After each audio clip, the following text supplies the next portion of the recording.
کابل کې په 4 میلیارډ افغانیو د جمهوریت روغتون د بیا رغونې چارې پیل شوې. سلام ستړي مه شئ، پام وکړئ د امپراتور ټي وي یوټیوب چینل څخه تازه او مهم خبر ته. د عامه روغتیا وزارت پرون یکشنبه کابل کې د جمهوریت روغتون د ترمیم او بیا رغونې چارې پیل کړې. د دغه وزارت سرپرست کلندر آباد کابل کې د یاد روغتون د بیا رغونې چارو د پیل مراسمو کې وویل دغه روغتون به د څه باندې 4 میلیارډ افغانیو په لګښت د یو کال په موده کې په معیاري ډول ورغول شي. نوموړي وویل چې موږ پخوا دغه روغتون کې د تخصص 6 تر 8 ادارې درلودې چې له دې وروسته به دغه شمېر 28 بېلابېلو پروګرامونو ته پورته شي چې ورسره به د بستریزو شمېر هم له 300 تر 400 پورې لوړ شي. نوموړي هېواد کې دننه د روغتیا په برخه کې د نیمګړتیاوو ستونزې تاییدوي او وایي چې افغانان هر کال څه باندې 500 میلیونه ډالر د درملنې لپاره نورو هېوادونو کې مصرفوي.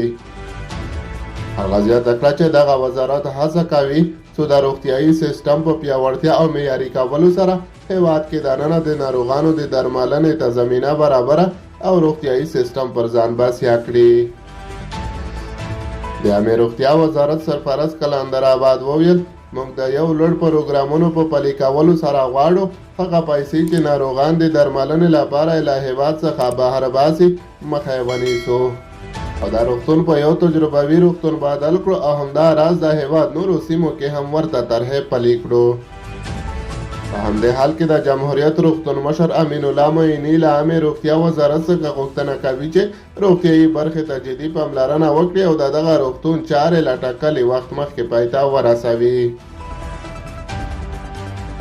هغه وویل چې په تېرو 6 میاشتو کې دغه روغتون ته څه باندې 100,000 ناروغانو مراجعه کړې چې څه باندې 12,000 مبصر کړي. دغه روغتون ته له لرو او نږدې ولایتونو څخه خلک راځي نو غوښتنه مو دا ده چې اړوند شرکت د خپل کارونه له ټاکلې نیټې مخکې بشپړ کړي.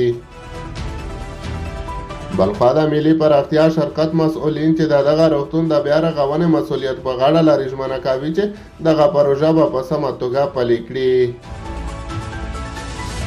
د ملي پراختیایي شرکت مرستیال عبدالولي عادل وویل موږ د عامه روغتیا وزارت او خلکو ته ډاډ ورکوو چې دغه روغتون به په سمه توګه مخکې لاړ شي او له کیفیت یې ډاډ ورکوو.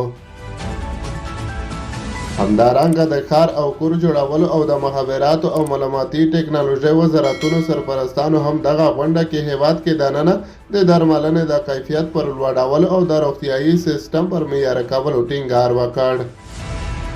د جمهوریت روغتون د بیا رغونې چارې په داسې مهال کې پیل کېږي چې د عامه روغتیا وزارت د سرپرست وزیر په خبره په تېرو 20 کلونو کې د هېواد له 50 تر 60 سلنه وګړو روغتیایي خدماتو ته لاسرسی نه درلود.